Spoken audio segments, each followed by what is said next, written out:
What could be the most brutal way for an insect to die? Being thwacked by a human? Snatched by a slimy reptilian tongue? How about having your brain overrun by a deadly parasite while being eaten alive? It's probably that one. This is the Cordyceps fungus, and it survives by turning insects into zombies. Not that kind of zombie, but it's pretty rough, not gonna lie to you. Animal zombies don't eat their family and friends. They lose control over their bodies and behavior when infected by parasitic fungi called cordyceps. Over 400 varieties of cordyceps infect as many as 10 different insect groups. Some specialize in one kind of insect, like carpenter ants. Others aren't quite that picky. All the cordyceps wants is a safe place to raise its kids. It reproduces by dispersing spores in the air. These spores enter the bodies of its unsuspecting host by clinging to their exoskeletons.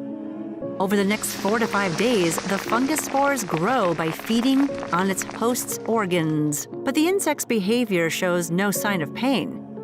It gets increasingly hyperactive, hypersexual, or zombie-like. Eventually, it'll be triggered to head to a more humid microclimate that's better suited to the development of the fungus. You'd think cordyceps control the minds of these insects by infecting the brain cells, but that's not the case.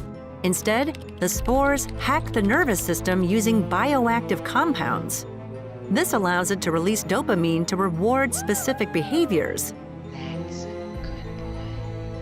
Other cordyceps spores work by altering an insect's DNA. This doesn't sound like an alien invasion, I don't know what does. An infected ant feels compelled to climb a high branch and bite into a leaf or stem with all its strength. The growing fungus spores eat up the last of the ant's internal organs as it stays in place, anchored by its bite. This vantage point offers optimum light and humidity for the cordyceps to mature over the next 3 weeks.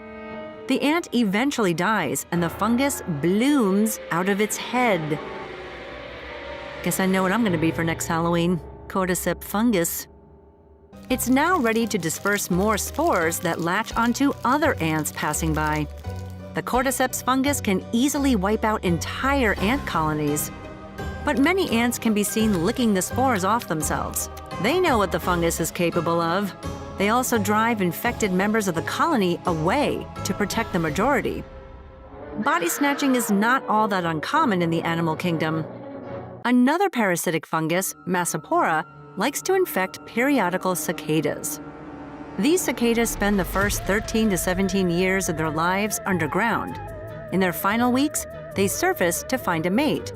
The Massapora hijacks their bodies and starts feeding on their organs. Soon, their rear half falls off and is replaced by the fungus itself.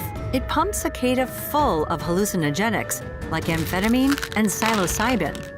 It is a magic mushroom, Walnut, isn't it? Yep, that's the same stuff found in magic mushrooms. We'll never know how many double rainbows the now frisky and energetic cicada sees, but we do know that the chemicals help repress the pain. As it flies around behaving badly, spores rain out of its rear end, infecting more cicadas. Sure enough, some people have thought of eating these cicadas. That is a terrible idea. The potential for a mind-altering experience requires you to ingest dozens of them, and the cicadas might also be full of mercury from their time underground, or cause allergic reactions. The only trip on offer here is one to the hospital. I'm freaking out, man. On the other hand, eating cordyceps might improve the health of your kidneys and immune system. Ironic. Their use is common in Chinese medicine, and you can even buy them as supplements. Wondering what other animals might spruce up your health? We have that covered in another episode of Crazy Creatures. Feeding on their hosts while controlling their minds is what these animals do. And that's why they're crazy creatures.